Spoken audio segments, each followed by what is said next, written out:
Now, coming to you live from atop the Lavender Town Radio Tower, it's the one, the only, PUCL Podcast.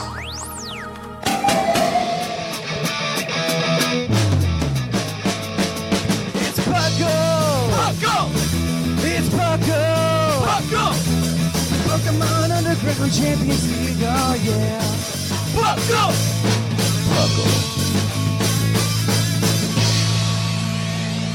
And welcome to the 418th episode of the PUCL Podcast. I am your host, Trainer Thatch, here today with my spectacular co-host. We have the one, the only, the president of Waylandia, Dr. Shamu. It's Prime Minister, please. Prime Minister. There's a parliament. And then, of course, we've got the man who's never late, Jushiro. Ah, that's a lie on itself. I am always late. I was worried because we scheduled the podcast ahead of time. This is just for the people at home. And so we try to schedule our schedules together, and Jushiro was on this week. And so I saw that and I'm like, man, I really like doing my 10 a.m. episodes. It's just really convenient. We're all really in that workflow of this recording time. And I'm just like, but, you know, Jushiro's on the West Coast and I'm on the East Coast. So, like, that's 7 a.m. for him. And I thought to myself, when I asked the question inevitably to, like, schedule it this past week, I thought to myself, I'm like, Jushiro's at that old man stage, right? Where he just wakes up. And, yeah. and pretty sure enough, much it's my mornings are, coffee and pet the cat, just like my granddad. Okay, yeah, so that's okay, so you've hit it. You've peaked. Yep. And Shamu just doesn't have a sleep schedule. He just is awake. Shamu sleeps? Yeah, right. I only still remember when he slept like Dracula in the closet in PuclCon. Oh, there's multiple instances of that, like on paper. Just like, oh, guess what? It's New Year's. Guess what? I've been up since like past midnight. Oh my gosh, midnight, yes. And I'm still up to like midnight. I remember that one. That was a fun time. That one opened the closet. It's like, I guess there's a vampire in our closet? Oh no, that's Shamu. I think I've just discovered I forget when I sleep, because it actually happened the last couple of nights. You forget when you sleep?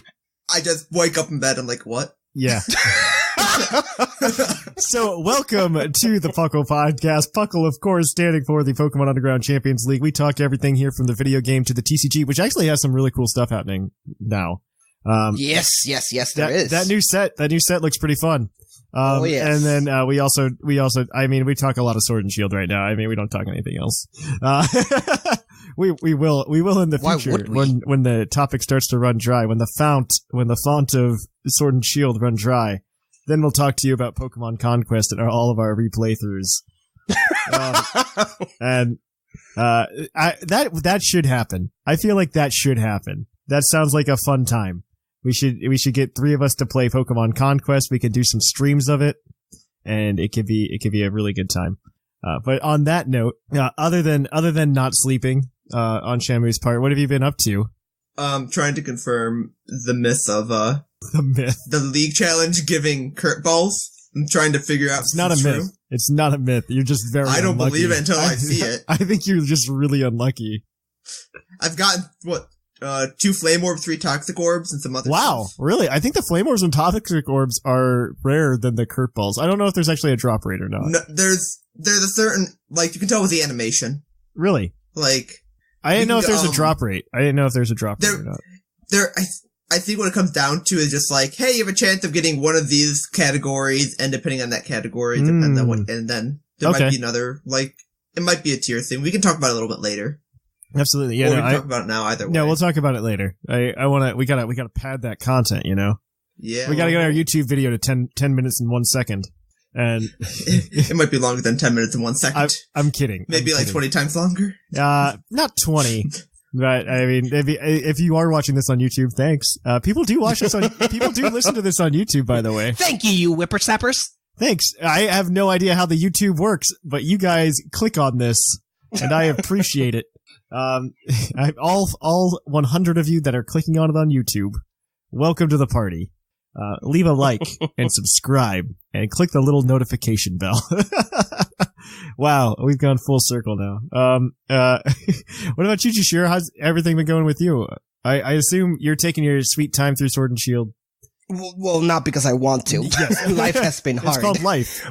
But, I've been playing through it. I am enjoying immensely, at this 8th gym now, so just defeated I believe it was the Ice gym leader, which was the 7th.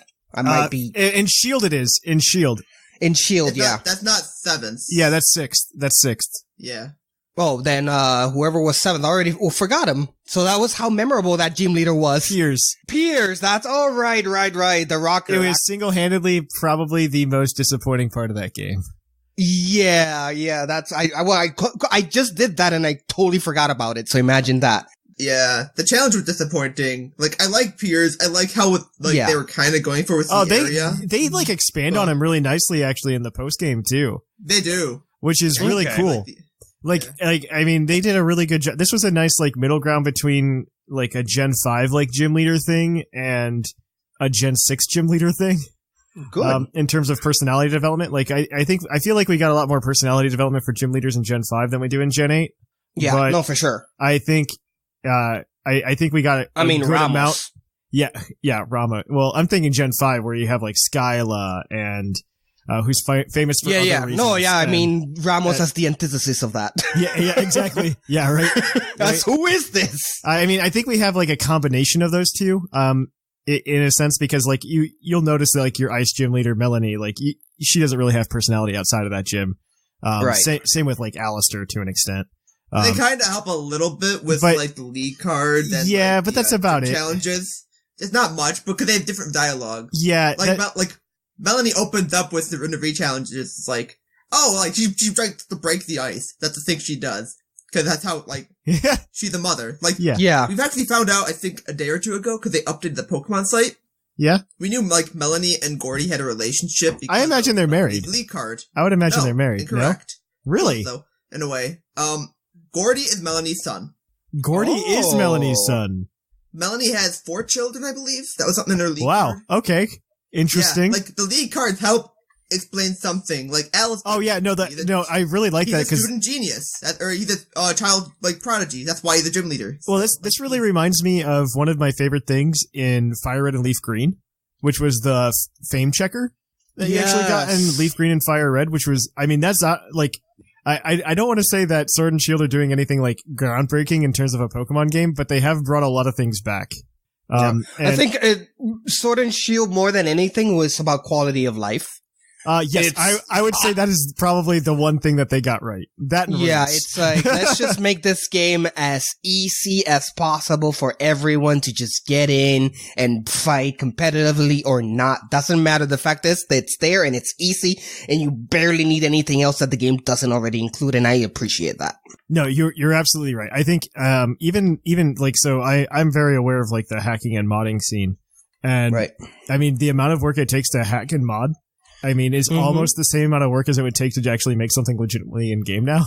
Yeah. It's not much different. There are definitely some time saving aspects you could have if you gen, but it's if it's something really stupid, like a hidden ability on a Gigantamax. It comes down to the advantage of it is getting the nature and the ability correct. Yep, right away.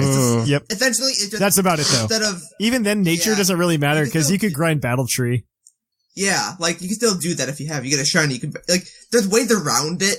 It's just, I want to cut out, 20 minutes. Not exactly, but, I don't. Yeah. You'd save maybe, 10 minutes. You'd save maybe, 10 minutes per mon. Yeah. And that's about it. Because once you start doing it for a while, too, you start grinding stuff out. Resources become plentiful, and we can get into that a little later. Yep, we'll get there. We'll get there. Yes. They did. I do think they did a lot right though in terms of quality of life. You're exactly right. Yeah, and I found that out when I have a friend, a coworker at home. He's not a Pokemaniac. He played Pokemon's Red and Blue like most Gen 1ers out there, and then didn't go back. He's been playing Pokemon Go a lot, so he came back for Let's Go, and he played Let's Go, and he was super hyped for Sword and Shield. And when Sword and Shield came out, he was like, dude, it's the same thing. And I'm like, whoa, wait. What exactly are you talking about? And he's like, well, Exactly. It's like, so that, what are you talking about? He's like, well, it's the same thing. You go and you defeat gym leaders and you do this and you do that. And I'm like, well, yeah, that's what a Pokemon is. Pokemon game is in its surface. Right. Exactly. However, since you haven't played anything past, Gen 1 and then you're coming back to Gen 8, you're missing out on all the quality of life thing that a person like me who's playing every generation, like, oh, thank God they did this. Oh, thank God. I mean, we no longer have loading times for well, we do have loading time, but we don't have animations for flying. I miss that though.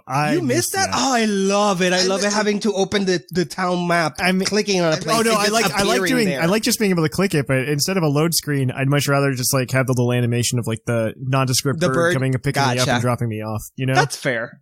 That's all. That's all I'd want. I don't like. I appreciate just quick. Because instead of the load screen, that's all I'm saying. Like even with the load screen, like give me, instead of like the Legend of Zelda Breath of the Wild like load screen, just give me like even just like a Corviknight like zooming across like with me in like a little basket on the load screen, you know? Just a little animation, a picture of a map with a loading icon. Give me something where I can see the Corviknight taxi in like the actual way, and then I think I'd be much happier. Even with like a little drawing, I'd be okay with a little cartoon of just showing the Corviknight taxi like up and down, and then they do it in the bottom right. They do it in like the bottom corner, but if they could actually like move it across the screen, that'd be cool. Yeah, that's all. That's all. I mean, it's a minor nitpick. It's nothing major, but it's yeah. I mean, it's not like some of the other issues I think this game has, but like that's like the smallest of them.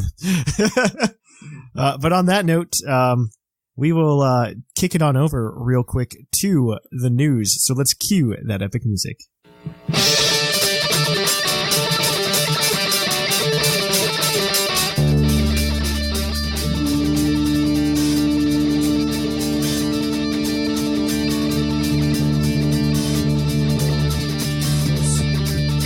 Live from the Lavender Town Radio Tower.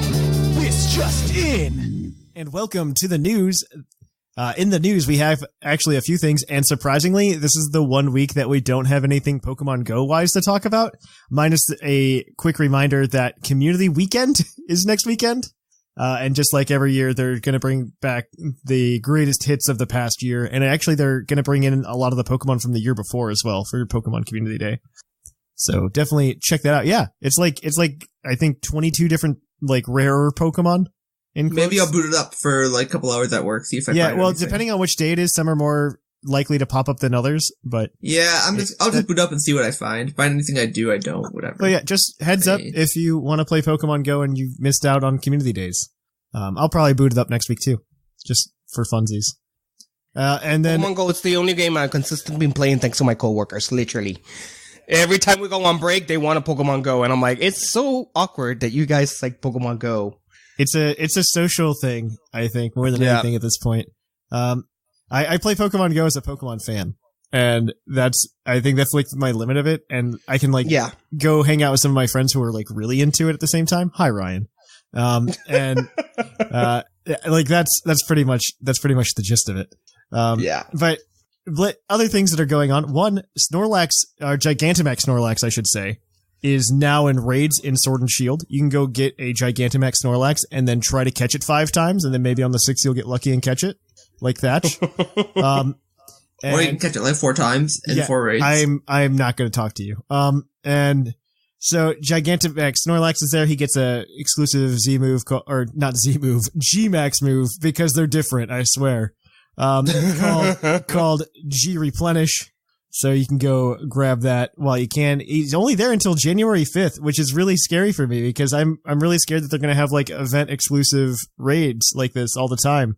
And I don't want that. The ones that we don't have in game, they're probably going to rotate. Yes, there are some that are known in game. I don't want to spoil it for people yet, but yeah, we could say that there are 2.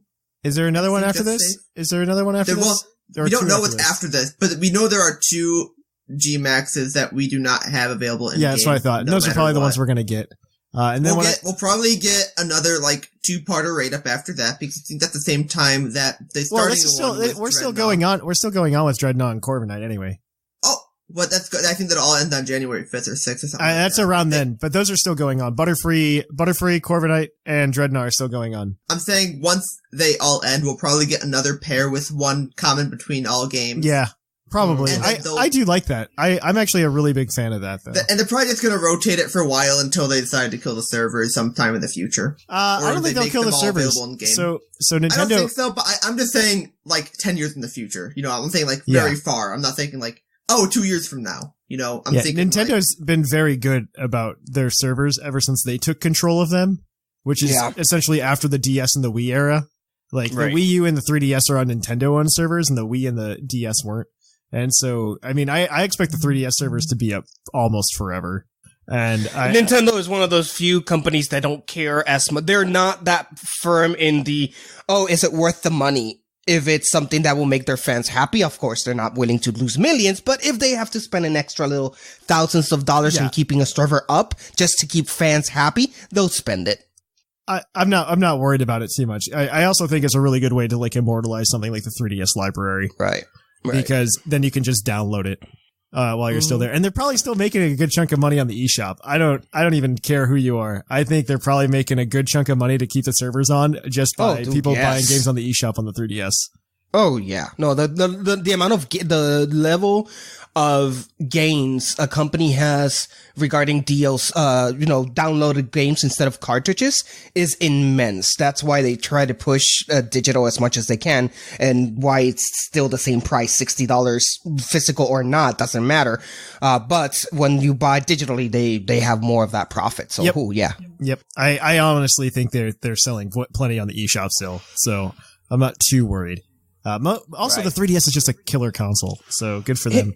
It really is. I'm also very happy with the Wii U because it would always be immortalized right next to the Super Nintendo as one of the greatest consoles, at least for me. I would agree with that. I think it was, just being handheld in the way it was, but we're not a Nintendo podcast. Jushiro, you and we I always get into this wormhole. You and I will do this all the time. What's next on our list? I think it's the TCG if we're talking about Gigantamax Snorlax. I was thinking about rotating Gmaxes because that affects VGC, because we have the rule for VGC 2020. Yes, we do have the rules for VGC 2020. But that doesn't affect it. It doesn't affect the VGC. It does. Yes, it does. How? Yes, it does.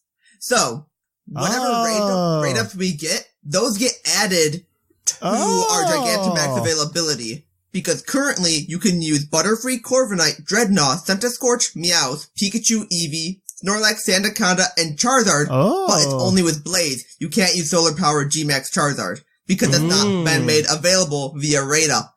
You get the Blaze one post-game.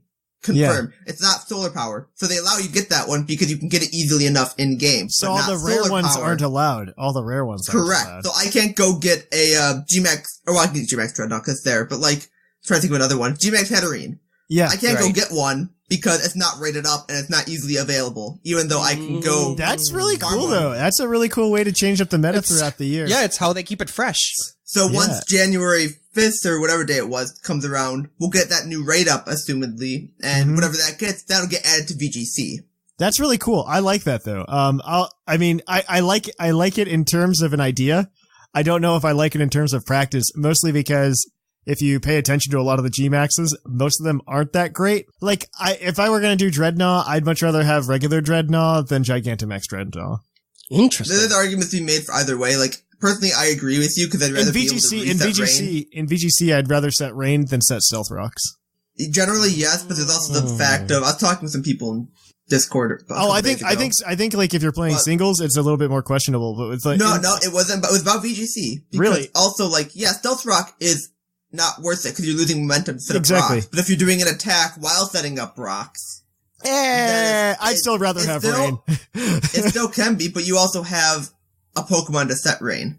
Yeah, that's true. You're setting up both your Pokemon at once, so your Rain is already set, and you can always do other stuff. Like, I get the mentality too. That's how it might be okay. I don't know. I can't deny the fact of like, hey, I already have a Pokemon dealing with my Rain setup. I can just now click my attack, get rocks up to prevent them from like going ham on switching and stuff. If like, cause the Incineroar comes out, you turn this thing and that goes back in and out and stuff. That's very much in the future, of course, with Incineroar, but it's just that mentality. I can understand why people would use Gigantamax over that. And even stuff like Charizard, Wildfire, it's a battlefield effect. Right. It's not like Fire Yes, Spin. that's true. You don't trap them. In VGC, but it it's hits probably both better. Pokemon. That's true. In VGC, And it that's probably does better. There's arguments to and for them. Like, I don't think I'm going to use Pikachu in it. Like, I don't want to paralyze both of them immediately. Also, I would just like to point out, this is a argument. complicated ban list, by the way. This is a complicated ban list, and I would like to point out to anybody who argued against Exit saying, oh, the ban list would get too complicated, I present you this one. And yeah, it's going to be interesting just because the fact that they're going to be adding new pieces to the meta every, couple months or months. I do or agree whatever with that. they do. Well, they've done that. They've kind of done that before. They have. And but it wasn't this fast or this, like, once it's set, it's set, but like, we don't. I don't know. I mean, if you look at the 2019 meta where we had 3 different series, I thought that was very interesting. And you kind of had the same thing in the 2018 series as well when I think the biggest thing for that was Incineroar dropped with Intimidate. And that destroyed the meta. And Incineroar single-handedly destroys all metas. But yeah, just to go over the actual rules too, because we only really talked about the Maxes. Yes. So they have to be in Galar, and they have to be in the Galar Pokedex. So you can't use things like, you can't use Mew, essentially. It's legendary Pokemon and mythical Pokemon are not allowed. It's a select, but it's pretty much all of them. Mm-hmm. Battles have 90-second team preview, 7 minutes for your time. Move select is 45 seconds, and then 15 minutes per game time. And then, that's pretty much. Yeah, it's pretty straightforward. I mean, it's basic VGC meta. It's nothing too scary. But again, with more Gigantamaxes, we got the TCG. Oh god, yes. And yeah, we got a new HP record holder and VMAX Snorlax. Right, because we already had GX, so why? Yeah, I'm so upset that they changed that, by the way. Right, I mean, I guess they had to because it's a different mechanic, but I don't want the old cards interacting that well with new cards, I assume. They did the same thing when they shifted from X and Y to Sun and Moon. They implemented the GX cards there, and right now this new set that is dropping for they've already dropped this week for Japan, and it's dropping for us in February. Yeah, actually adds a lot of new stuff. This is going to refresh the meta completely because it not only doesn't introduce the V cards and the V Max, which are totally new versions, and they have extremely ridiculous amounts of HP. Snorlax, as we were talking about, has 340. Ridiculous. But we have these big bulky Pokemon that come, but also there's also kind of some changes to the normal setup. For example, poison Pokemon are no longer psychic. Now they're dark Pokemon. Isn't that weird? So that is so weird, especially considering that when the Pokemon game started, when the TCG started, they were grass.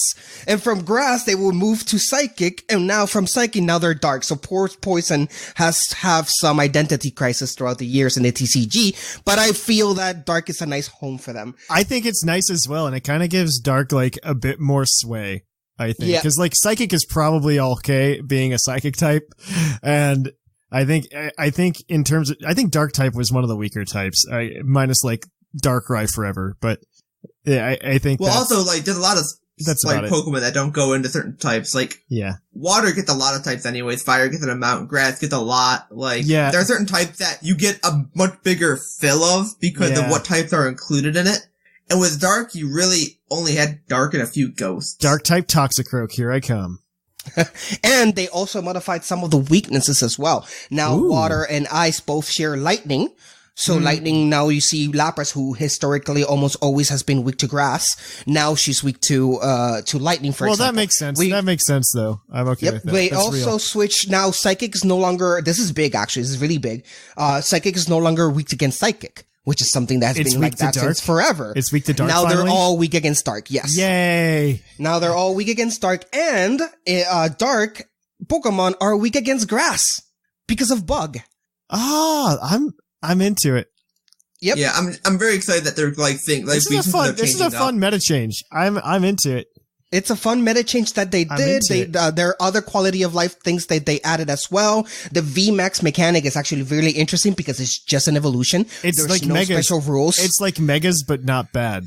It's Megas but 3 prizes. They made them tag teams in the prize trade, no, they made they're it, just an evolution. They did it right. That's what Megas should have been to begin with. Like, the problem with Megas was you couldn't do anything with them after you did it. Right. In the case of Megas, you could evolve Megas, but if you didn't have a Spirit Link, you would lose the turn. That doesn't happen with VMAX Pokemon. And like GX moves, which you could only do it once a game, there's no limit to how many VMAX's Pokemon you can have. So you can have a whole team of VMAX if you want to, as long as you don't lose the price trade. Although trying to knock out a Snorlax, for example, you need at least 170 base damage. Fighting makes it 100, the total 340 needed to knock out that bad boy down. It is the power creep with VMAX in terms of HP is pretty ridiculous. Like, no lie, 340. Hello, Snorlax basic alone has 220. That's the basic VMAX. Meowth, normal basic Meowth, Meowth has 180 HP. The amount of HPs are completely stupid. But, the attacks aren't, which is the interesting part. They cap up. For example, Snorlax can only do a maximum of 210 damage. That's without going necessarily to expand it and, I'm okay with that, though. Sky Field and all those things that you could alter it to make it do worse. But in standard, for example, he maxed out at 210, which we know that's not even enough to knock out a Pika. So it's interesting stuff that they're doing with VMAX that I feel that if they go in the trajectory they're going is going to be really exciting. And it's going to be a lot better for many people to go in because some people are, they get a little scared because the whole one-hit KOs and you have to set up and everything. But if you slow down the meta with giant Pokemon and no real way to beat them at one hit, it does open up more for more people to not be intimidated as much. I agree with that. I very much I like a 2-hit KO meta, or I don't like the I need to power up my railgun to shoot you and kill you in one hit. I'm not a fan of that personally. Me neither. That's why I didn't come back. I had time to come back to the TCG right as tag teams dropped, and as soon as I saw that, I'm like, no, thank you. Yeah, it's what we were praising TCG when GX came out. Yeah. Because of this conversation we're having right now. Ooh, they're slowing down the meta. This feels exactly like Sun and Moon. This feels exactly like what we were saying when Sun and Moon and they were up to the point where Tag Team came out. And this is the equivalent I tell people. It's like when you were playing VGC, I think it's in Gen 6, and they had a meta and suddenly they dropped the legendaries. It's like everyone can use legendaries now in VGC. Well, the Tag Teams kind of felt like that. That's kind of what I agree with that. That's 100% the sentiment. 100% the sentiment. It's like we really didn't need this. I mean, but the final piece of news we want to talk about, just briefly, we don't talk about this game pretty much ever because it's this game, but because it's a cool event and I want to at least give it some mention. Pokemon Masters right now has an event going on with Giovanni and Mewtwo. You can go play through some stages and get some custom vouchers, which can be used to unlock Giovanni as well as increase Mewtwo's potential. So you can go do that now and then I think Cynthia and Lance are next. They did confirm during one of their little direct video or whatever they call a message from the devs or whatever. They Lance and Cynthia are supposed to be the New Year's banners. Ooh. I believe they mentioned or they closed it at New Year's. We don't have a date on them yet, but they are coming. And currently the banner right now is Grimsley. If you like Grimsley, nobody likes Grimsley. Okay, but on that note, I think that's one last thing. Yes, sorry. If you guys want to hear more about TCG and everything, we covered all of this in the last episode of the TCG cast. So go ahead to our PUCL Plus section and download the episode so you can listen to all the new things that are coming with VMAX. And that's it. I'll shut up. Okay. And then finally, the last thing is PUCL news. We're done giving away 6 IV Dittos as of just before this recording. And I just want to make that clear that it's over. And that if you sign up for Patreon, you will not get the 6 IV Ditto if you sign up for it after today. Just a heads up, just letting people know it's over. The giveaway's done. We're going to have some more changes coming to Patreon, and we're going to post that later this week. So keep your eyes out for that. I'm kind of excited about it. It's something that I've been thinking about doing for a while, and it's something that I think needs to be done on Patreon to make things more reasonable. Mm-hmm. So we're going to go ahead and post more information about that later this week. So please be on the lookout for that. And on that note, though, we are going to shift gears to Puckle's Poke Quiz, where we're going to quiz your co-hosts on their insane Pokemon knowledge.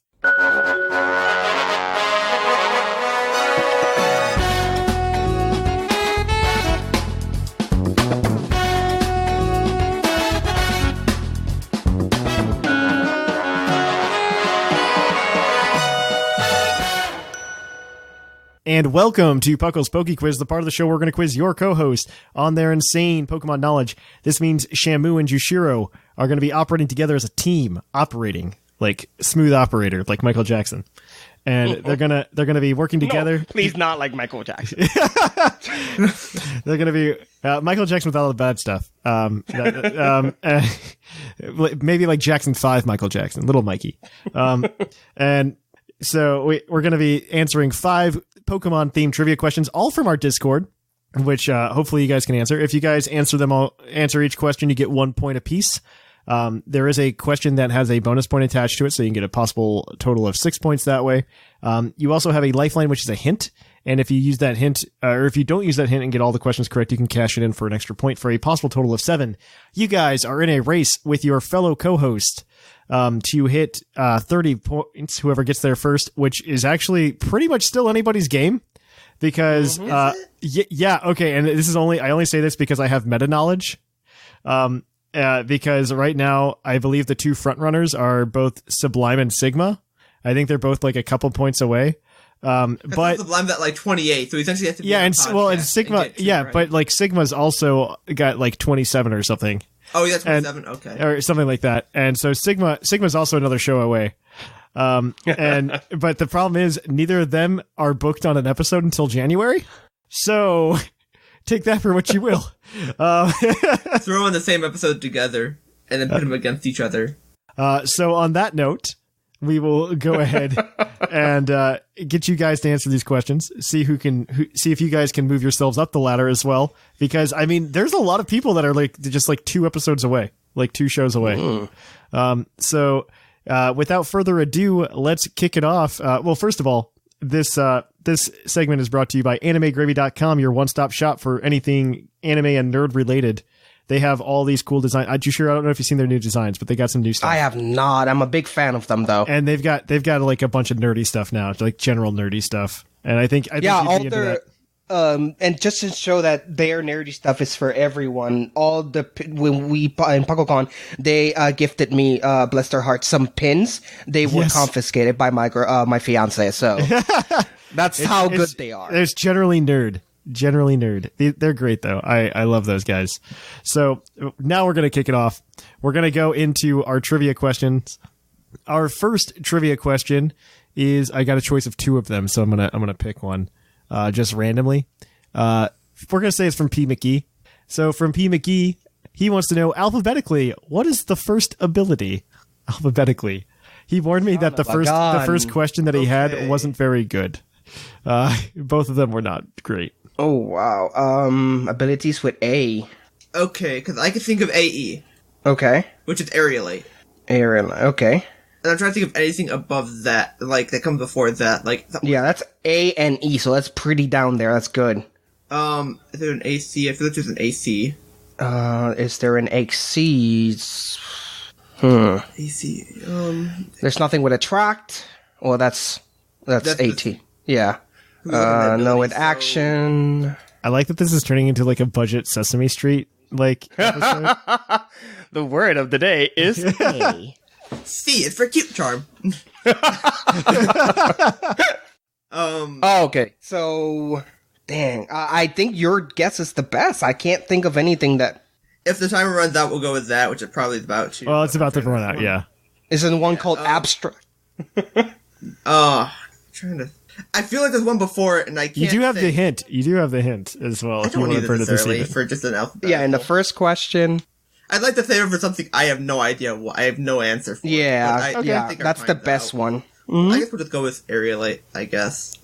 Aerialate is unfortunately incorrect. The answer's adaptability. Adaptability, son of a... And that's an EV... It's Eevee, Mega Beedrill, and Porygon, yep. I was thinking Porygon. And I didn't even think about that. Damn. Yep. Yeah, me neither. Well, we got close. It's fine. You got close. Yeah. You guys were close. We'll give you like a good job. Participation point. Here's a participation point. It's absolutely not worth anything. Exactly. It doesn't worth anything, but it makes you feel better. All right. So our next question is going to be from Gringar. Which generation has the most Pokemon that do not evolve? So Pokemon that they just don't have an evolution. They just don't have an evolutionary family or line. It's just that Which Pokemon. generation? Which generation has the most? I'm trying to think. I don't think it's Gen 4, because Gen 4 had all the things that evolved from something in place of those, essentially. Yeah. Do you think it's Gen 8? Gen 8's got a couple, but it's not... Because Gen 8 has all the 4 fossils, right? They don't evolve. But that's 4 plus, like, another 3, and then maybe, like, another... It's, like, total of 10, because you gotta think... You got 9 with starters. You got then the first evolutionary line that the starter that covers essentially half the decks. Right. I don't think it's Gen 8. I'm thinking Gen 3 or 5 at the moment. But wait, maybe 7 because all the UBs.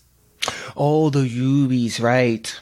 I think it's Gen 7. Gen 7. That sounds about it's not right. Gen 1. Yeah. I don't think it's Gen 2. Well, Gen 2. No, Gen 2 has evolutions now. I want to say 7. Yeah, I think it is 7. If not 8, which you make total sense, it's not. It should be 7 because the 6 UB alone with the legendaries, I think it's 7 because you got the Coco. You've got the 2 main legendaries don't count, but you've got Coco, you've got Mysticals, and then you've got all the UBs, which adds up to like a total of like almost 10 now. Yeah, just about. So I gotta say it's that. Yeah, it makes sense. Generation 7 is correct. There are actually 31 Pokemon that do not have evolutionary families in Gen 7. For reference, Gen 7 legendaries. Gen 7 introduced, I think, something like it was just over 70 Pokemon. Yeah. It was the lowest. That's like almost half. And I couldn't remember many. It's not the lowest. It's not the lowest because who's the lowest? Gen 6 is the lowest. But the next closest was Generation 3. They had 28. I was thinking Generation 3 too. That's the thing. I was like, I know like a lot of these Pokemon. Generation 3 was very close. Generation 3, to be fair, that's a much lower proportion of Pokemon in Generation 3 than it is in Generation 7. Yeah. One thing I was pleasantly surprised by the newest Pokedex is the lack of water types. They're there. Just wait. They're there, but not as much as the other generations, I feel. They gave you... be anecdotal. They gave you a Basculin because there weren't enough fish Pokemon. But they give you a good fish Pokemon, though. I'm kidding. Moving on. Question number 3. This is your Pokedex entry question. And we're going to grab this one from, we're going to say Prime Rib. From Prime Rib, he says, it's Pokemon X Pokedex entry says, its light can shine from great depths. It is nicknamed the Deep Sea Star. Who's that Pokemon? I will tell you it is not Starmie or Staryu. Nope, I know it wasn't those two. It's either Chinchou or Lantern, and I want to say Lantern. Could you repeat the question, please? Its light can shine up from great depths. It's nicknamed the Deep Sea Star or the Deep Sea Star. Who's that Pokemon? I want to say it's Lantern, because I don't think Chinchou would be called the Deep Sea Star. And I don't think anything else that like illuminates in the water, because I don't think Melodic counts for that. Or if we're not talking about it oh my god, the towers and for the ships not to get lost at sea. But the thing is, from depths, it's Deep Sea Star. Okay. So it has to be it has to be something that lives in the Lighthouse. How could I forget Lighthouse? Yeah. I thought Ampharos too when I heard the light, and then it's like Deep Sea Star. I'm like, no, that's water. That's water. Yeah. Okay, I have no clue in this aspect. Lantern has been one of those Pokemon that I constantly reminded that it exists. What else in the water could possibly make light? That's what I just want to make sure. I think it's Lantern almost 100%. Unless we go to maybe Legendary like Manaphy and Fione, I don't know, they might shine. They might have a light, but I don't know. But I don't know if they will be called that. But those are apart Starmie and Staryu, those are the only two Pokemon other than Lantern and Chinchou that I think that can glow. I think I'm gonna need an answer. I feel like I've seen this in Sword and Shield too, actually, something like that, about like a Deep Sea Star. Just looking at something and I saw like the term that term Deep Sea Star. Oh, what about the eel? I'm gonna need an answer. That's not water though. Gonna need an answer. It could still be in the water, but Electros. Anyway, let's go with Lantern. It is. It's gonna be really sad with Chinchou. Lantern is correct. Oof. You guys are you're on a roll here. You guys are 2 for 3 right now. So I guess this next one actually has multiple answers. And I will allow you to get a redemption point on this one. If you get all 3 criteria correct, So this next one is also from P. McGee. If Stealth Rock, 3 layers of spikes, and Stealth Steel, the Copperage, or the Copperage, I keep calling it Cooper, Copperage, Copperage G-Max move are all set, what 6 Pokemon can lose 100% of their health when entering the battlefield? Now, I'm going to give a couple qualifiers here. 1, you'll get a point for every 2 Pokemon you name. And then this includes everything in all of their evolution lines, and it even includes things that aren't in Sword and Shield or available in Sword and Shield currently. Essentially, it's everything. Yes, everything. Okay. One easily one is Shedinja. That's done. Shedinja's 1. That is correct. Okay. So, I think another one is... Oh, wait. Would that be... What about... So, Copperja, what it does is... Okay, Copperja. just to explain. So, Copperaja's G-Max is that Steel-type Stealth Rocks. So it's like Stealth Rock, so things that are weak to Rock will take the weakness damage. Same thing with Steel. Yeah. So if it's Fire Flying, for example, it would just get even hard for Stone, for Rock. If it's like 4 times weak to Steel, it'll take the half, because like, it's effectively a Steel-type Stealth Rock. That's what it is. Gotcha. Okay. So wait, the question then is which one of these Pokemon, which Pokemon, 6 Pokemon will completely be knocked out by it? It was Stealth Rock, Steel Stealth, and with some spikes. Okay. Yeah. And they have to be available in Galar? No. Everything. Everything okay, anywhere. So we're looking for something that's like quad weak to Steel. Shuckle. It took me weak to Rock and Steel. Unfortunately, Shuckle does not win, though. It does not lose 100% of its health. It should. It does not. If it's, but it has the defenses. It'll take 50% from the rocks and the steel combined, and then 3 layers of spikes don't KO It's not quad weak. I forgot, it's not quad weak. Yeah. You need stuff that's quad weak to be able to do this. Yeah. Because Charizard wouldn't, because it's flying, so it'll miss spikes. I think Frostmoth would. Frostmoth does, so that's 3, so you got 1 point so far. Okay. Because Frostmoth is weak, quad weak to Rock, and then dual. And so you've got Shedinja, Snom, and Frostmoth. Just to make sure, Spikes is 25%, right, with 3 layers? I believe so. What about Butterfree? Butterfree would take... No, it would only take 75. 75, okay. Because it's not weak to Steel. What's it called? Volcarona wouldn't, because it's not weak to Steel, and it would take this... Wait, no, it's not neutral. I can give you the hint if you want the hint. I might need a time extension, really. Because I'm just like... I'll give you the hint if you want the hint. Because I can give you a common factor between the remaining 3 you're missing. I'm okay with either. Yeah, let's do it. So the 3 you're missing are all ice types. Yeah, that's what I felt. They're all ice types. 2 of them are an evolutionary line that's also that also has the rock typing, and then the other one is also a dual type with ice as well, and will be available one day in Sword and Shield. Okay, so the ice type. Wait, no, that's not Jinx, not Lapras, obviously not. What's ice rock? What's ice rock? You said ice and rock. So yeah. What the hell is an ice rock type? Oh, the isn't. I don't know. I can't think of ice rock. Ice rock. Man, what a fun question. What Pokemon is an ice rock? What about the Avalon? Avalon is not. He's pure ice. I can't think. This is a Pokemon. This is the most forgettable Pokemon. I swear. I know, and I can't think. Wait. What about the bird, Delibird? Delibird available. Wait, Delibird. What? No, it wouldn't take spikes. This is spikes. Oh, right. It's flying. Like my issue right now is what the hell is an ice rock? There's 2 Pokemon, and one evolves into the other. It's the ice rock. I don't know what that is. Who's Ramos? Who's ice rock? Who's Ramos? Same game. Yeah, well, it's an evolutionary line. Yeah. Maybe. What was the guy's name? What about Ground? Ground is not weak against. Who is the rock type gym leader in Gen 4 in Gen 6? It was Ramos. No, Ramos was the grass type, not the rock type. Oh, rock! I didn't. Sorry. I mean, that makes it even worse. It's the rock climbing guy. I forgot his name. Though. Yeah, I think everybody forgot his. Amoris and Auroris. That's 5. That's 5.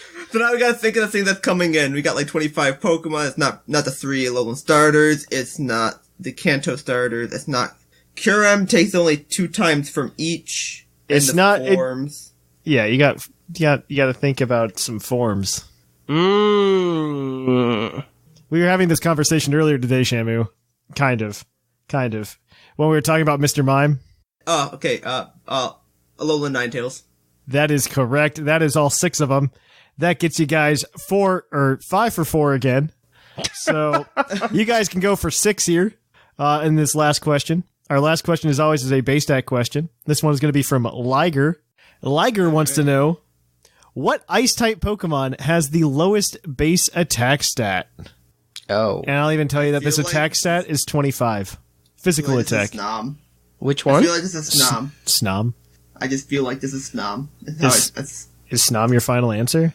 I don't know. I don't know. Let's take a little bit of time.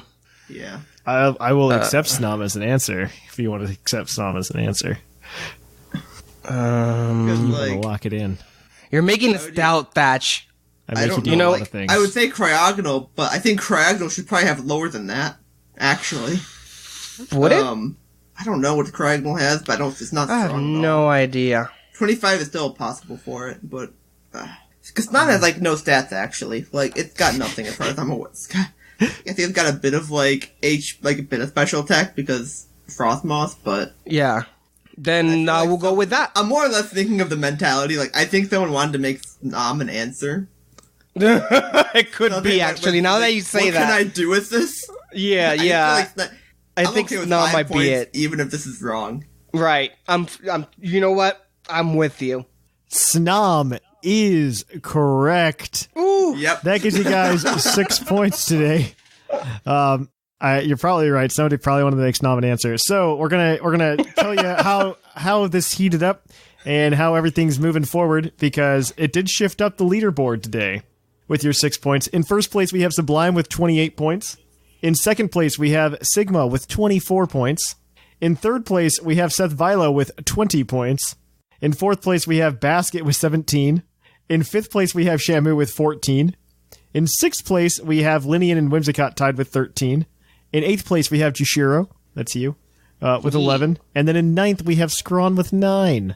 I think this is the highest everybody's consistently been on one trivia leaderboard before. Nice. Yeah, I didn't even know that on the leaderboard, to be honest. I mean, everybody's on the leaderboard. Everybody's on the board, which is really impressive. So that's good for everybody. So on that note, we are going to take a short break, and we're going to read you a review of the podcast, and we will be right back with the topic. And we would like to thank our listeners for reviewing us on whatever platform they listen to us on. I especially love CastBox because I did not realize that you could reply to reviews. And so today we have a combo review from 86 Mangoes and Esther Lopez. 86 Mangoes starts by going, "Puckle is one of the best things that keeps me from dying of boredom on the bus. I love the layout of each episode and the idea of PokeQuiz. Thanks, y'all. Sorry, I'm Texan. So much for making my bus rides great and for forming such a great community of people around you." Well, thanks for that. And then on top of that, Esther Lopez comments, "When I'm on the Metro, I also listen to it. So thank you to you as well. I'm glad you guys enjoy the show. And if you want your review list talked about on the podcast, just go ahead. Review us on whatever platform you listen to us on. I guarantee you we're watching and listening. So I will kick you guys on over to the topic." And welcome to the topic. Our topic this week is, I guess, post-game tips and tricks. I don't know. I mean, just tips to help you complete the Pokedex, do other things. And I want to start... Essentially that. Mostly, yeah. Just how to get your shiny charm, how to do all this other stuff. And I think I want to just start it off really quickly by just segueing back to what we had talked about previously in the show, where we were talking about the quality of life just being amazing.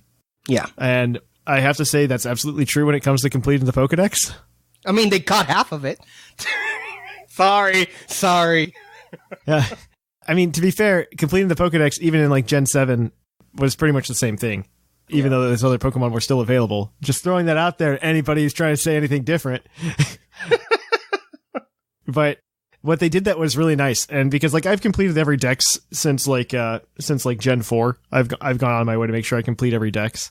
And The one thing that I thought was really, really nice about this one was when you beat the game, the wild area ranks everything up to level 60, and a lot of more fully evolved Pokemon show up, which is really cool, and including stuff that you typically have to get like trade evolutions for that weren't in the wild previously.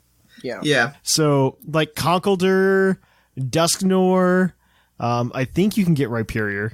Rhyperior I've seen in raids. I've not seen a wild Rhyperior. There's been a raid Rhyperior. That's the thing. I mean, but they just made it so much nicer to catch all of these more fully evolved Pokemon. Like Melodic, you can catch a Melodic. So you don't have to trade a Feebas. That's so nice. You have to wait for, I think, it to be either clear skies or foggy, which one thing after post-game they unlock. You unlock the fog weather, which allows you to get some other things you need, including Mimikyu. Oh, nice.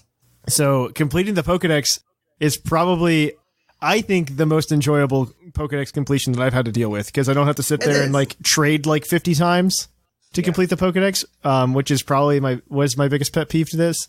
And even then, you don't even have to trade technically. If you can hop into a raid with someone who has an exclusive, then you can catch it for yourself. Yeah, that's true. I think raids are just great for that as well.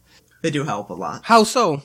Because one, if it's a version exclusive, you can, you're on Shield, right, Jushiro? Yeah.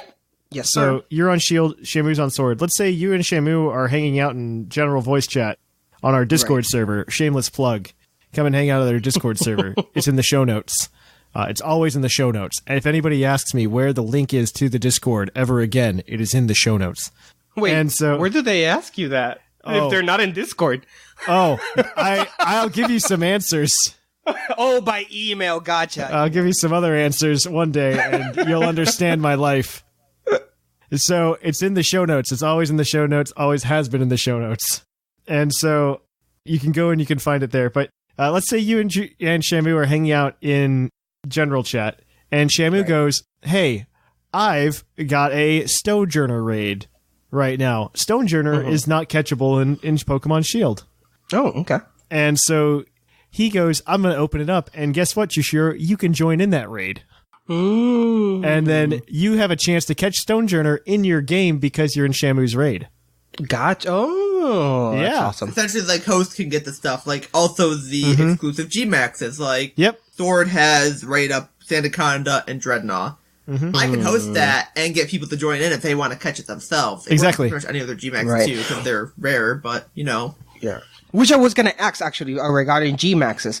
You can't turn any normal Pokemon into a G-Max. No. You have to catch that version that G-Maxes. Yeah, so it's essentially a legendary, which is really, I mean, okay, so I think this is like one of the bigger slip-ups.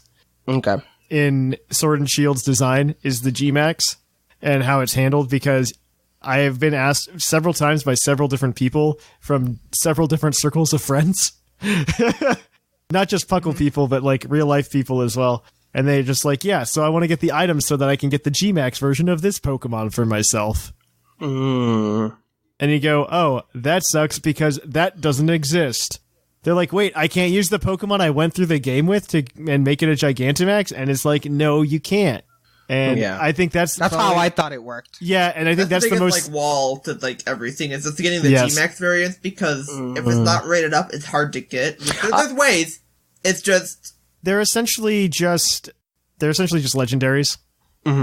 Yeah. Okay, I thought that you had to level their G-Max level. No, G-Max for it to work. Doesn't this make so much sense? So I've been spending all my candy on regular non-G-Max Pokemon, and now I'm sad. All that does is increase the percentage of HP you get when you Dynamax. Okay, good to know. It goes from 1.5 to 2.0. Gotcha. Okay, that makes much more sense now. So it is beneficial to still do that regardless. Right. Correct. It's just it's not how you get G-Maxes, which what you're talking about is exactly what everybody else thought. So I think it's a major misstep on their part. Nintendo miscommunicating? No. Not miscommunicating. I just think they didn't think the whole concept through entirely. Yeah, well, yeah. I was making fun of their Wii U release. That's a completely different thing. Where they confused the heck out of everyone. Yeah, I think that's really like those. I think the Pokedex completion through raids and just the wild area being really, really nice to you are two things. Like you can catch every single evolution in the wild area. I saw that. Yeah, It's so nice. I saw a Leafeon and we're like, why? Well, it's because then you don't have to sit there and breed 8 Eevees and then evolve them all. True. I mean, I just meant like why a Leafeon, but yeah. Oh, Leafeon, why are you still in this game? Yeah. Why didn't you get cut?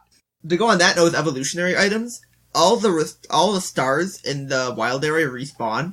Yes. So when you find the evolution, all those stones that spawn, all the evolutionary stones that spawn in that structure there, they will respawn. Yeah, in the Lake of Outrage. Yes, in the Lake of Outrage, all those will respawn. Can I get a point for knowing that? Actually, Jushiro, I'm very impressed with that. I'm not gonna lie. I'm like, I did not expect you to know that. We'll give you a gold star. I'm trying, slowly but surely. We'll give you a gold star. Yeah, I'm about to say gold star too. It's like, so you can get your extra apples because people do need those for stacks completion. Take that with your consolation point today. I got 2. I think those are like probably the biggest and most important things though, is when you're playing the game, is to really focus on, if you're focused on dex completion, which does give you that shiny charm, which I know a lot of people are really, they really want to get that before they start doing competitive breeding, because then you get a higher chance to like accidentally hatch a shiny. So you're kind of doing 2 birds with 1 stone, kind of. Catching the Pokemon, trying to get them, at least have them so you're got them, or you can always still wait again. As you said, the wild area leveled up to level 60. Yes. So you literally go catch a Pokemon, give it a level, give it a rare candy or something, and it evolves. And that Pokemon is done. Oh my gosh, isn't that nice? I thought I was mildly annoyed originally because I really wanted the wild area to stay kind of like it did throughout the game, where you had different areas that were different levels. But once I started catching stuff to complete the dex, I'm like, I'm happy this is level 60, so I can just press the button and evolve it. It does make it easier, very much so. Also, the items respawn, so you need an evolutionary item, you can go get it every day. Mm-hmm. Yep. But what if you need like 3 of them in one day? Yeah. So, you guys talked about last episode with the raid resetting thing. Mm-hmm. Because what that technically does is when you do the whole date change, it changes the date. So when you change that date, all your dailies refresh. So all your items respawn, or possibly respawn. This is like healthier Animal Crossing. And when you do that, you, like, for example, hey, I want an alchemy, but I want a clover mint, or a berry, whatever, not clover mint, but clover candy, whatever, etc., etc. Yeah. Like, that's what I wanted. I wanted to get those. So what I did is when I reset, I did all my dailies. I did the lotto. I checked my Poke Jobs, because then you could just EV train in like a day. You could just let them in there, do 252, 252. Oh my gosh, it's not like the 3DS where, like, if you fast forward, it, like, reset the 24 hours.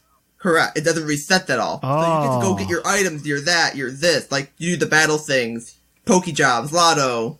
That's awesome. amazing. And also, it changes the wild area. I do believe the first every month there's certain weather everywhere. I think something like that. Yeah, I think so. I've heard rumors of that. I haven't checked it myself, really. Mm-hmm. But you could change the date. So, for example, Mimikyu.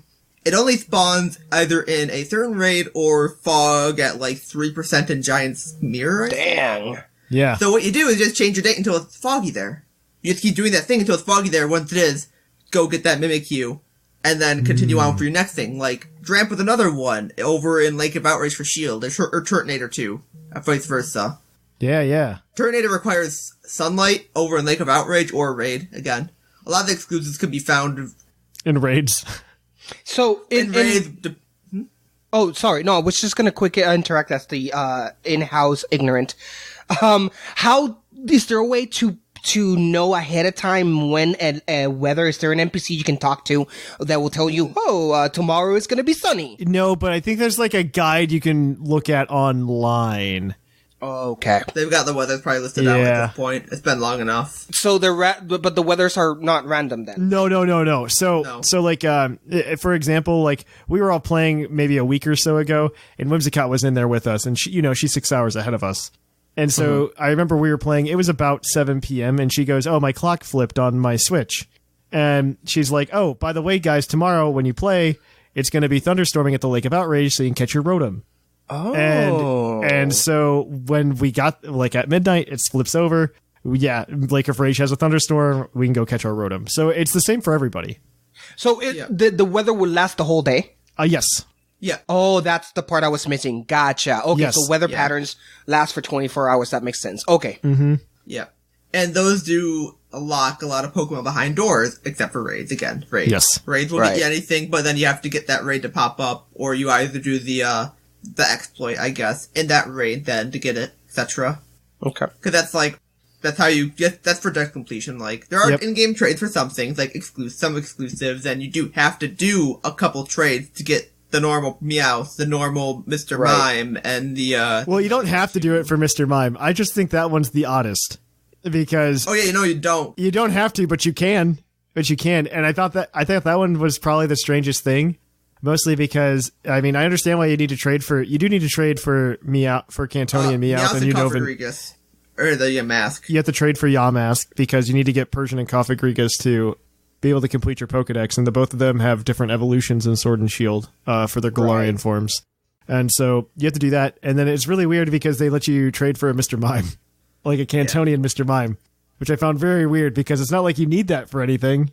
Right. They're just like, hey, here you go. And I wonder how much of that was just like, hey, Detective Pikachu happened. And True, yeah. like a little part of me thinks that's what happened.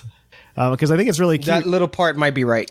And then they also have, like, rate-up differences in certain areas. Like, technically in Sword, I can still get a Ninetales raid. But because, like, Ninetales and Arcanine are, like, kind of soft-locked exclusives. Yeah. And they do with a couple other things, too, and I can get into that in a second. But, like, that's one of them, like, where, oh, and this den, Arcanine is, like, a 35, but Ninetales is a 5, and then vice versa in the other. And the same thing with, like, Heatmore and Centiskorch in some dens. Like, Heatmore and Sword is very common, but in Shield, it's, like, not there. Like, I have to say, in terms of version exclusives in this game, I think they did way more than typical. They did way more than typical, but I think they wanted a lot of people to interact with each other, and with raids being a thing, they wanted it to. They wanted that so much. They essentially said, people are going to interact with raids anyways, so let's just make it a bit more everyone is a group hug kind of ish thing. Yeah. I think they just wanted everyone to like. They really wanted to because, I mean, they killed the GTS. Yeah. So no more like automatic, here's your Pokemon. And so I think that alone is just like, oh, I have to go talk to people. And thankfully, like, I don't know what you would do if you weren't us.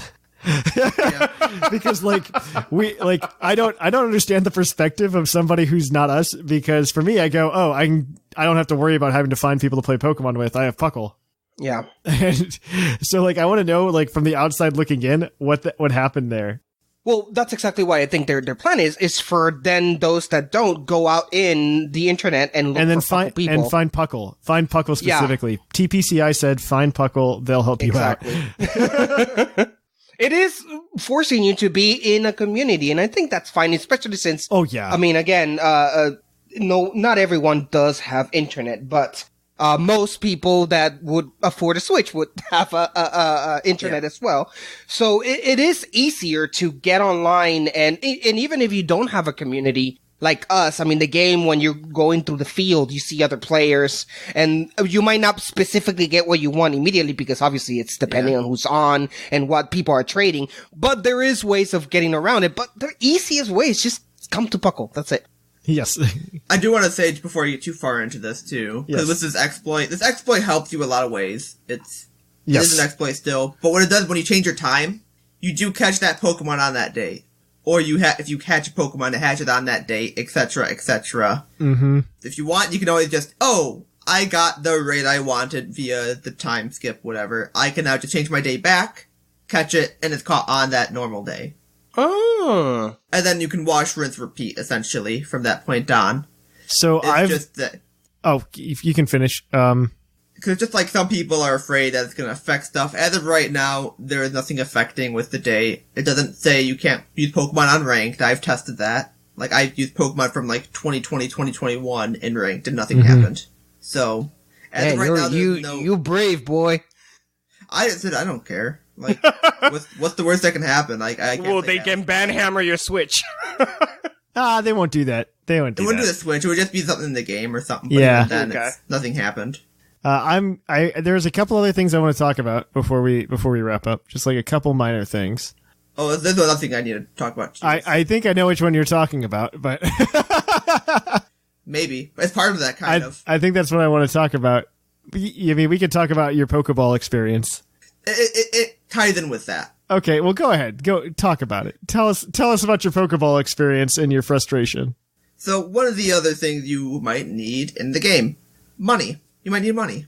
Money's broken in this game. They made two easy ways, one intentional, one not. Yes. The intentional way is you get the Gigantamax Meowth, and you need to level up to 100, give it an amulet coin, and it has to be level 100 to get the max amount, and you just go to the gym challenge, because you can Dynamax there, and you just click G-Max Gold Rush 3 times, and once you do that, at the end of the battle, you'll get $99,999. Holy snap. As well as double the amount from whatever trainer. And you do that 3 times. It's easier to do it in Sword than Shield, because Sword, you don't have Alistair. Or you do it before you actually do the post-game, but even then, there's still a Ghost Trainer. And you'll get like 350,000 per round, generally. Because you'll get 100,000 3 times in a row. As well as the 50k from actually winning with Amulet Coin. Yep. And that's one way to farm money. And that's it's easy enough, you just have to go through and do it. But you're still using a Meow. It takes no time. It still doesn't take that long. It's still it's like a 15-minute thing per round. Yeah. And there's other reasons to do Gym Leader Challenge too, and I'll get into that in a second because I want to talk about the other money thing. So when you say Gym Leader Challenge, you means that post game you can take the challenge again? Yeah. Yeah. So there's no Elite Four. It's just like re-challenging the Elite Four. Oh, there's no Elite Four. Gotcha. There's no Elite Four. It's just a tournament at the end. Oh. And it's a tournament of the gym leaders. You select one. Yeah. It's not just gym leaders. Oh yeah, it's a couple other people. They have gym leaders, the rivals. Yeah. As well as there's 18 random trainers, each for one type. That can pop in as well. Wow, okay. They don't have Dynamaxes or anything, but your gym leaders will have their whatever Gigantamax they have, or Dynamax, or whatever they have. Of course. They will have it. But yeah, if they choose 7 people, you can choose one of them. They say hey, do you want to ask this person? And apparently they can decline, but I don't think I think it's just them making it sound nicer instead of saying, hey, this person's coming. It's so you can play the trainer that you want to play. Yeah. Okay. You don't play them exactly. They just enter your tournament and they can get knocked out too. Mm-hmm. But you can choose one person. You would know more than I would. Cause I choose BD every time because I'm using Duraludon because it destroys everything. Yeah, and then not to mention you're also then you're trying to get your random Kurt Pokeballs at the end. Yeah. I want to go back to the other money-making method before we talk about that drop sheet, whatever, that loot list. So, again, back to the exploit. This thing is, this is making things so easy. When you're doing the raids, when you're resetting for the raid, by changing the date, that raid becomes a new raid, essentially. So, when you go to talk to it, after the 8th gym or post-game, I don't remember where it is exactly, your raid's turned to 2k. So, for every date you change, you get 2,000 watts. So when you're doing this over a month or something, we'll say a month, you time skip for a full month. That's 60,000 watts? Yeah. You can then buy all luxury balls for, I believe it's 100 watts. Yeah. And then sell them for 1,500 Poke each. So you can essentially go, I've got, 99,000 watts. I've got 100,000 watts. Let me go buy max luxury balls, and then sell them. And then wash, rinse, repeat. The only issue with that is that those watt traders, they change daily. I believe there's a certain, I'm not 100% sure on this, but they're in different locations every day? Not location, their inventory. Oh, gotcha. I don't know if they have a preset inventory or if it's just I think they have a preset one, but don't quote me.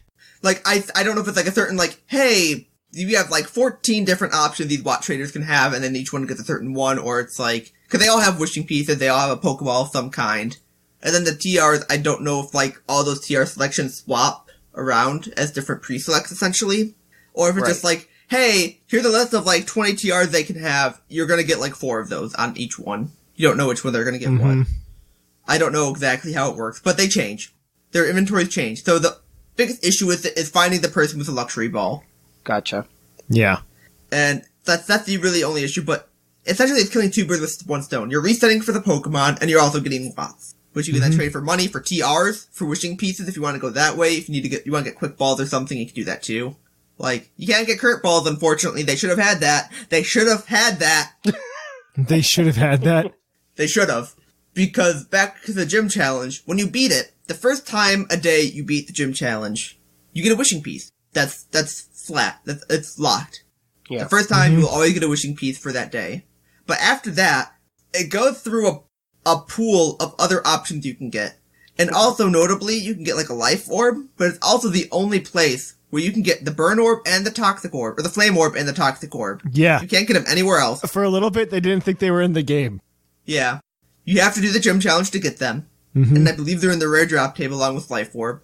Yep. But this is also the only place you can get extra, Kurt balls. You can get an extra beast ball here. You can get an extra lure ball. I think the dream ball is the only one you can't get. There's one of them you can't get here. I think you get dream ball there.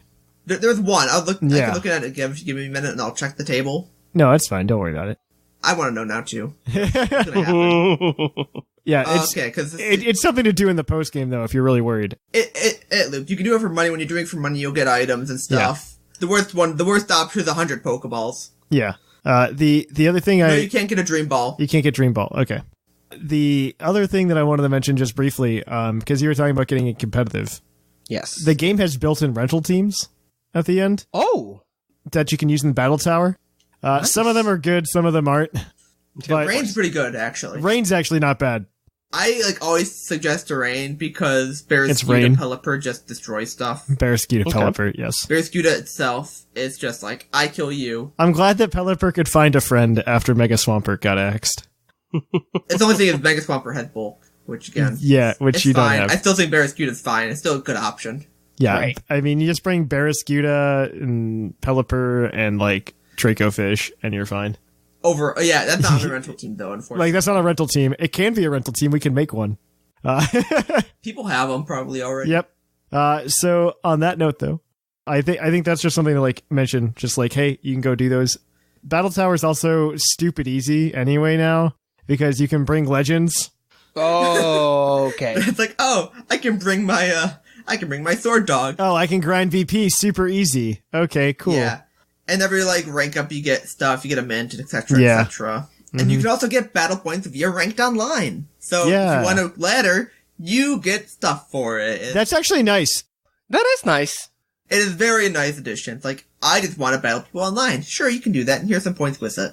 Considering the battle timer, 3v3 sounds fun anyway. Yeah. And most of the BP items are not that bad. No, they're not. They're pretty reasonable price. The mints are high up there. They're like 50, but that's like it. Those are the highest ones other than the ability capsule, which is also 50. Everything else is below 50. You get your other like elemental TMs in that battle tower area, like Mystical Fire, Razor Shell, Giga Drain.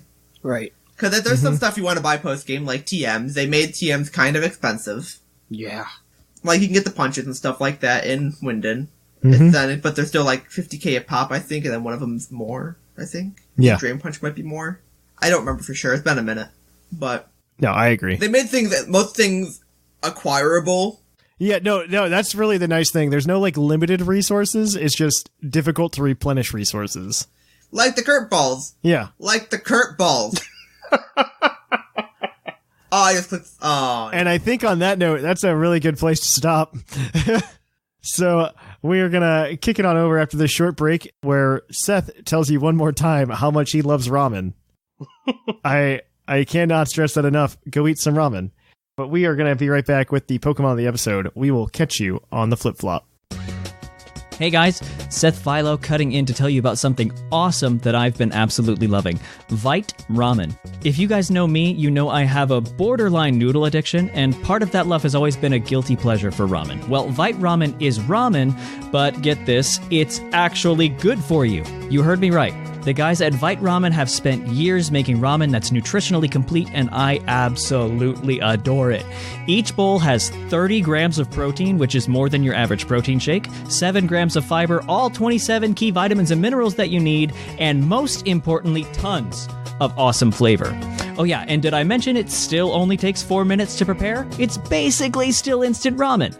you can head over to viteramen.com and pick up soy sauce chicken, garlic pork, and my favorite, vegan miso flavors, as well as handy utensils and other such stuff. And here is the coolest part. At checkout, enter code PUCL, and you'll get 10% off your entire order. That's PUCL, all caps, for a whopping 10% off. Anyway, I gotta get back to rating, and you've got a show to finish. Catch you guys on the flip-flop.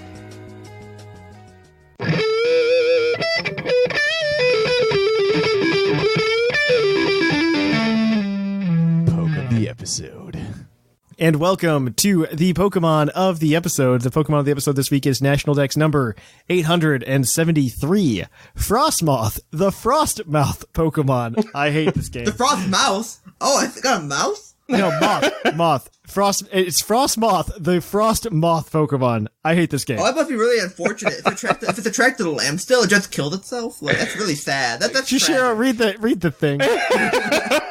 Icy scales fall from its wings like snow as it flies over fields and mountains. The temperature of its wings is less than 7,290 degrees Fahrenheit.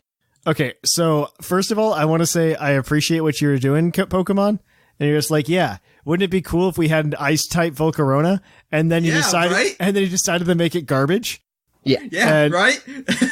Because Volcarona, I mean, fire type's not a bad typing. Ice type is objectively like a horrible defensive type. Defensively, yeah. It is by far the worst defensive typing. And I think that compounded with the fact that it's a bug type, and granted, ice type is a really, really good offensive typing.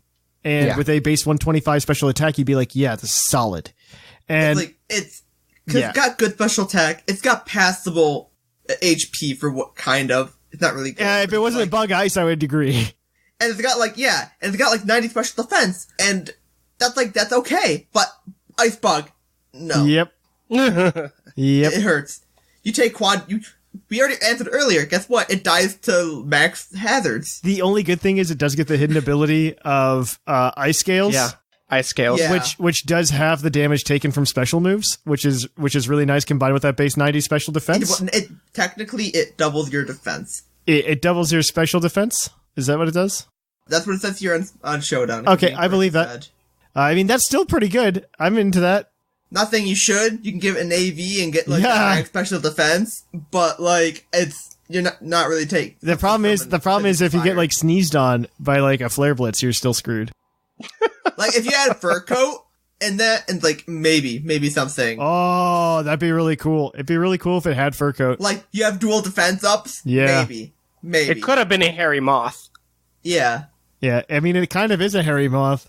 Yeah, right. It gets so many good moves too, which is so you get your bug buzz of it, obviously. You get defog. You get quiver dance. You get everything you want. You have tailwind. You have U-turn. I mean, outside of its stats, it's 100% ice type Volcarona. Yeah, it's really what it is. And the problem is its stats. Really, it's the problem is its stats. Right. You get stun sport too. Yeah. You have you can become not Sticky Weather Bombi. Yeah. You get Dazzling Gleam too. Mm-hmm. You get Air Slash or no, it's got a decent move pool. I'm just really upset with it. Yeah. None of the scopes or anything saves it. No items. So the biggest hurdle that Frostmoth has to really overcome is its typing. Right. Which is Bug Ice, which are it's both of the worst defensive typings that ever existed. Bug's okay. I mean, you get resistance to ground, which is kind of nice. Bug's okay if you pair it with the right type, and Ice is not that type. Ice is not the type to pair it with. Pairing anything with Ice, because Ice is really... I mean, that's why you don't see too many Ice types in the meta to begin with. Ice typing itself is very not defensive. It's a very offensive typing, so you'll see a lot of Ice type moves used, but you won't see a lot of Ice type Pokemon. And if you do see them, guess what? They generally ran fast and offensive. But then again, you have Frostmoth with Space 65, which isn't even out. I don't even know what they were thinking with that. Why base 65? It's just absurd. They didn't want it to be broken like Volcarona, but it's Volcarona wasn't broken, in my opinion. No. I thought it was the perfect it was balance. good. That's the thing. It did. I think last gen it was very one of the top 10. I mean, one day I hope it's possible that the two of them can meet in the same game. And It'd be really cool. What's really sad about this is I have to use this in the summer league, so this is the really sad part. I have to. I'm using all the new bugs. I have to use it. I have to. I'm pinned in. We don't have. What do I want to use? You want me to use Butterfree? I want you to use Gigantamax Butterfree. Yes. Well, I could use Gigantamax or Beetle and have fun. It's not good, but it's fun. So, I just want to let everybody know we don't have a team today, mostly because it's happening. Shaking my hands. Dynamax is being suspect tested currently in Showdown or in Smogon, which is honestly what I've been waiting for to start jumping into the meta. Time to be alive. Well, it's fine. I've been kind of holding off jumping into the meta right now because I know that Dynamax is a little bit broken and it probably needs to be banned. So I haven't jumped into OU because man, you don't even know the half of Jushiro. Yeah. It's worse than you thought. Like, it's not just like, oh man, doesn't it suck that everybody can use Z-moves for 3 turns? No. Imagine you have a choice band and you're like, yeah, I'm locked into this move, but then you Dynamax and then you get the boost from the attack from the choice band. Oh my god. No, you don't get the choice boost. Oh, you don't get the choice boost. Oh, you don't get the choice boost, but you can just kind of select whatever move you want. Yeah. Wow. You get a free, you thought I was banded. No. Yeah. Change target. Yep, you can just change, I'm banded, not anymore. Let me change these moves. Oh, I was banded. I don't have to use the move now. But wait, now I can just do Dynamax and click Airstream 3 times, and now I'm a really, really fast banded. Yeah. Airstream in general, I think, is if it tells you anything, Dynamax made Rotom Fan good. Yeah. Oh, okay. Yeah. Also, really to say, it made Ditto. It also made Ditto really good. How so? Because you copy the stat boost, and then you could Dynamax Ditto, and then copy their move and boost it further. Yep. Ooh. Yep. Though then again, most likely they have their own Ditto to copy that too. Ditto is absurd. Ditto is really, really absurd. Right. So if you have a Ditto with hidden ability, Incognito, it will automatically switch into the stat, but copy the Gmax stats, and then you can Gmax on top of that. Not Gmax stats, but what it does the Dynamax moves will boost your stats. Mm-hmm. Yeah. So you copy that Pokemon stats as their normal form, but then you can Dynamax yourself. And then you get even more boosts. More powerful version of that Oh, wow, okay. So, let's say the Dynamax fighting move, when you use it, Max Knuckle, you get a +1 to your attack. Okay, so theoretically, let's say your opponent has a Machamp, they Dynamax, they knock out whatever you had, and their Dynamax is about to end. You could swap in your Ditto, grab the 3 stat boost from attack from that Machamp, and then you can Dynamax your Ditto, and then do it again. You're at +6 attack. Holy snap! Okay. Yeah, which is why Ditto right now is super good. And which are words that have never been spoken. Not entirely true. I mean, Imposter... It was decent when it first got hidden ability in Gen 6, I think it was. People thought it was really cool when it got Imposter, and then after that it kind of faded off when they were just not that great. Yeah. Yeah. Incognito should be an ability of some sort, though. Right. That'd be good for that would Inteleon's cool signature. Oh my gosh! But they ruined Inteleon. That should have been Soroa as the name of the ability instead of Illusion. I like that. I like Incognito better than Illusion. I agree with you. I like the word of it, but it really is an illusion. So that's why they call it an illusion. You know what? True, but he is also Incognito. Yes, it's all the same. No, I'm not saying you're wrong in that aspect, but they went with the literal way. Shamu, we're saying you're wrong. But we wanted to cover Frostmoth before we never had the opportunity to do it again when we start bringing up teams. Effectively. Now you know about it. Now proceed to forget about it for the rest of your life. Maybe you can play with it in whatever NU turns out to be. And okay, so we're not going that far low. We're not going that low, but still, if it could go. Smogon keeps claiming that they're going to keep all of the tiers that they currently have. They won't. That was what we have. They won't. They'll go back to essentially the number of tiers we had in Gen 4. They'll go to that point, and then we'll maybe see in the future, depending on how things. Maybe I think you're going to see Ubers, OU, UU, and NU. If anything, PU will be the... NU might get spun to be... I mean, that's how PU started. It started as just a fun little tier, and then they're just this is real now. PU will be a tier of 6 Pokemon. Yeah. It'll be smaller than Ubers. Yeah, so there's just no way that they can split it up. So, on that note, though, we are going to kick it on over to the mailbag.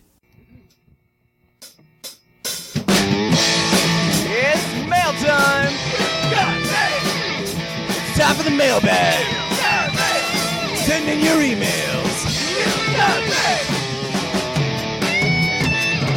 And welcome to the Mailbag, the part of the show where we read your emails on the show. And as always, this is brought to you by the fake energy drink, Green Toros, the energy drink that gives you hooves. Hoofs. I just realized we're advertising for real ramen, and we should probably stop having fake advertisers. But I think people would notice if Green Taurus goes away, though. People would notice that, but people also thought that the ramen wasn't real. And the ramen is very real. It's very real. Seth does eat it on a very regular basis. People have bought it. People have bought it. I do appreciate everybody that has used the code so far. A lot of people have. Yeah, it helps the podcast. It does help the podcast out. So And it helps your stomach. Helps your body, I think, is more accurate. It's got vitamins and minerals. It's nutritionally complete ramen. Moving on, though, this is the part of the show where we read your emails on the show. You can email us at puclpodcast@gmail.com, letting us know your thoughts on today's topic. What are your tips and tricks and whatnot? Last week we were talking about raids, and we wanted to know what everybody else thought about raids, and nobody else had thoughts about raids except for one guy. So we have one email this week, none others. This is your chance to win the Green Taurus badge if your email is good enough. Okay, just letting you know. And by good enough at this point, it means you're the only one. Competition is not that stiff. There is no competition. competition. Competition. Congrats. We eliminated the competition. All right, so last week we wanted to know what you thought about raids, and True is here to tell us his thoughts, and I'm going to let Jushiro go ahead and read it. Of course. Hey, PUCL crew. I am loving Sword and Shield so far. Raids were a great idea to add some co-op gameplay into the series, apart from the multi-batters in the Battle Tower, Tree, Frontier, or whatever is in each new game. I've always been more of a collector than a competitive battler, so being able to go around the wild area and choose the raid I want to do to compete my leaving decks is awesome. We just talked about that actually on the show. But I do have one bone to pick with raids on some level. While they are great co-op, they can range from fun yet difficult to enraging when done solo. Since the NPCs are random, you can get matched with up to Togepi, Magikarp, and intimidating Quillfish against a 50-foot tall Toxicity. Oh, it's a 5-star. That's what he meant. Oh, 5 stars what they meant. I mean, it might be 50 feet. I don't know. No, I thought they were referring to their size. For solo players, it's a battle itself to get the AI to do something right. I had a Dragapult raid with the Throt, so you can guess how that went. So if you aren't able to get someone online while you are, online while you are, or if you aren't connected to the internet, it can be really annoying. Yeah. And anything want to add to that? It depends on the raid mod too. Like, I had issues with Govantular because guess what? It has spread. Oh man, spread is hard. Spread is hard. Spread is hard solo. And even then, like, Toxicity, it just got bad matchups against those mods because you're dealing with water fairy against poison electric. Like, like, I've done a lot of solo raids and there are issues with it sometimes, but a lot of the times I can just kind of do enough damage before it kills me or kills my team. Yeah. Right. No, I agree. Team, not me. Also, I mean, okay, so like, I'm sorry it doesn't work like offline, which is honestly kind of sad, and it reminds me a lot of Pokemon Go in that aspect, which is probably the most frustrating aspect of Pokemon Go for me, is because my friend circles are full. I don't need more Pokemon Go friends. Yeah, I can't make any more friends. I don't have time to make more friends, and so.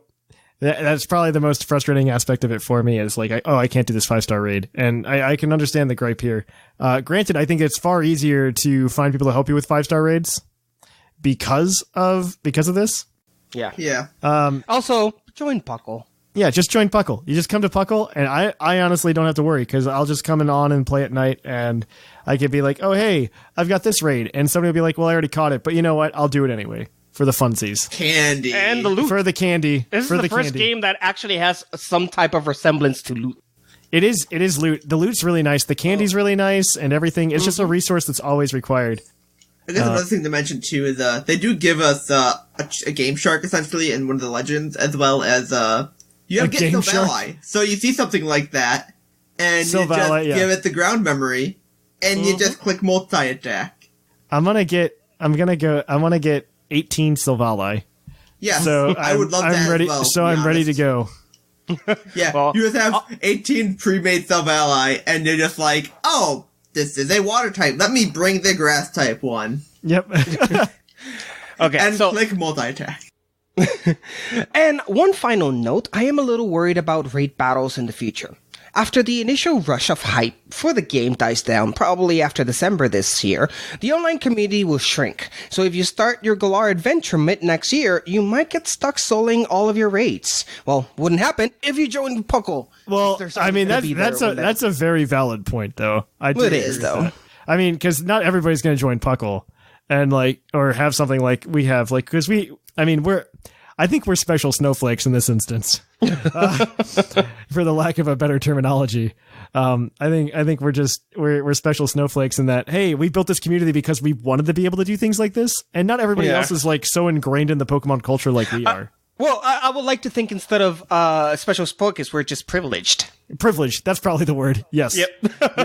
That's a much we have word. A community. Yeah. Well, others they might not have that opportunity. Yes, exactly. And so I think that's the bigger thing. I think I think if you were to start your adventure in May, you'd probably be SOL unless you had something like us. I think that's probably the worst part. Yeah. Anyway, thanks for doing what you do and keep on keeping on. True. Thank you for that, True. You get the Green Tauros badge. Yay! And I guess next week, we want to ask you guys to write into us again at puclpodcast@gmail.com. We asked you guys for your tips and tricks for post-game completion and things that you like doing in the post-game. I think it might also send them, please, if for anyone but for me. I think it might also be useful to just for bragging rights, let everybody know how many extra curveballs you got in in your Pokemon League adventures. Can we just make this episode just an Eevee cry?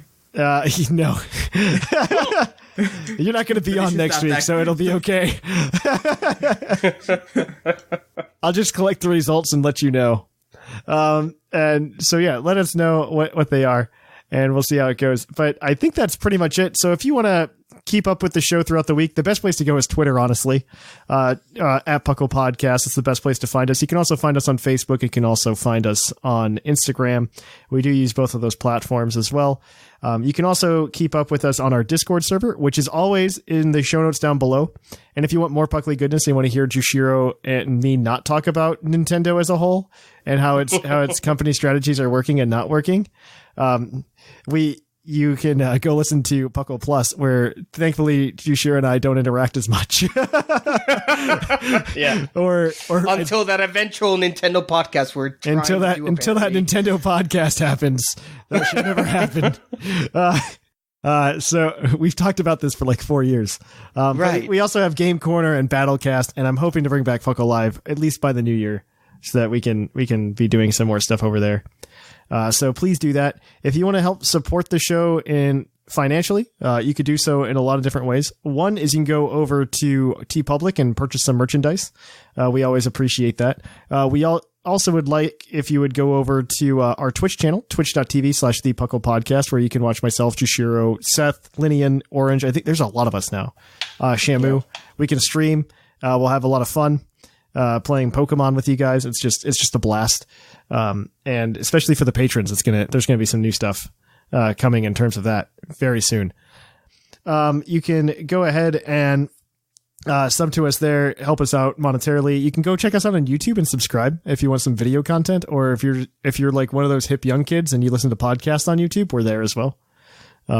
We really appreciate all of the feedback that everybody gives us. We're also going to have to change our video content very soon. Yes. Yeah, we still have to find out a solution for that. There's no solution. Or just something to do, essentially. I think there's plenty to do. To our lack of video. So thankfully, I somewhat planned for this accidentally. So we're good. I accidentally planned for this. So we'll definitely have some more video content coming up there. That's going to be a little bit more bite-sized in content for you guys. And then finally, if you want to, as a patron, you can go over to patreon.com/PuclPodcast, join up over there. Like I said at the beginning of the show, there's going to be some changes to it in the near future. Nothing drastic, but just keep an eye out for that. Some of our tiers and rewards are going to be shifting around. And finally, I think the last one that I forgot because it's new is if you are interested in supporting the podcast and getting some good ramen for yourself, stuff that's healthy for you and doesn't make you feel awful because you're full of sodium afterwards, I would go check out Vite Ramen. We have our link in the description, and if you go over to see Vite Ramen and their products and you decide to make a purchase, use code PUCL, P-U-C-L, at checkout, and you get 10% off, and that comes back to us to an extent, and we really do appreciate that, and just the support for you guys in any way that you can. I don't like to advertise products since none of us do this for a living now, unless that is something that we truly believe in, and this is something that the staff and I truly believe in. So on that note, though, thank you guys. I've been Trainer Thatch. I'm Shamu. Some say I'm Jushiro. And here in the Lavender Town Radio Tower, it's closing time.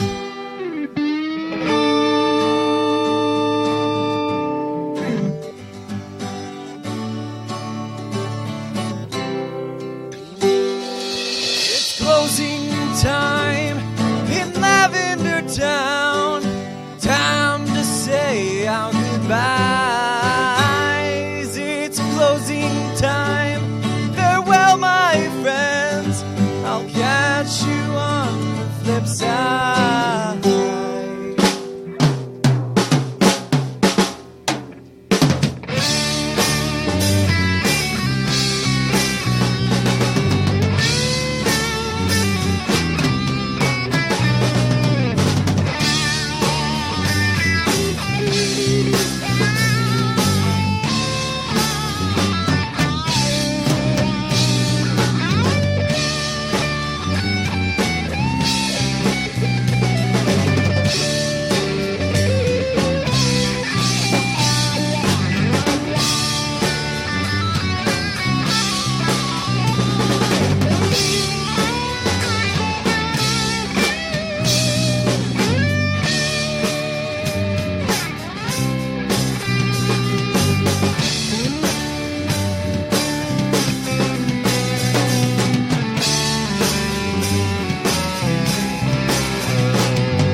And PUCL would like to thank all of its patrons for making the show possible.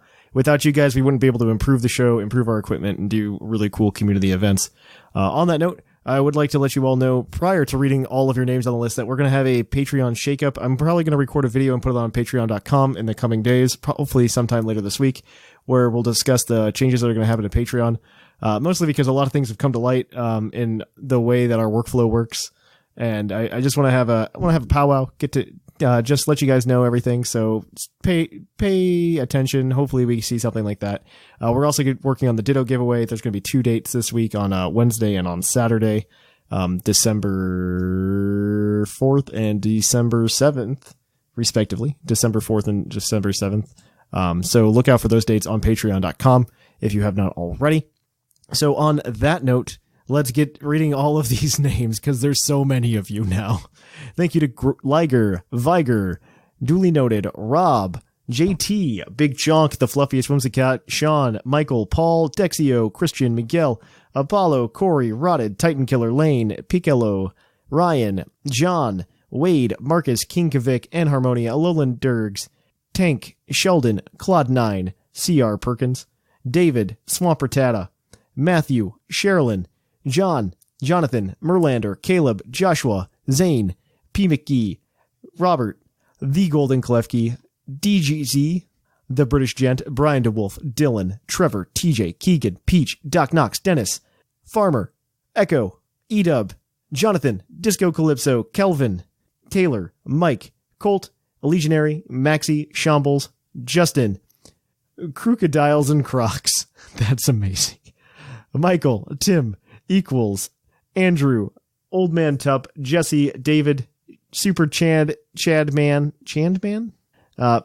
Lord Corbinick, Harvey, Lotto, Jordan, Raymond, Brock, Ed, Louise, Kevin, Nico, Hayden, Voltaire, Calvin, Justin, Luke, Matthew, Naleb, South, Brandon, Locke, iStarly TV, Zach, Kenneth, Prime Rib, Vitz, Jeremy, Gigantamax Metapod, Sammy, Graham, Greg, Alec, Christopher, Yeagler, Mikey, Christopher, Kevin, Chris, Dark Flame 3, Half Full Reviews, Sparky, Coop, Jordan, Shira, Zarni, Smacky the Frog, Ironcaster, Orange Avenger, Steve, Anime Gravy, Hazelnut, Sarah, Dylan, Joseph, Traby, Cordell, Julie, and Alex. Whew. It's getting long, guys, but thank you. Look out for those videos. Look out for those announcements. Pay attention to patreon.com, and hopefully we'll see more of you guys in the future. Catch you on the flip-flop.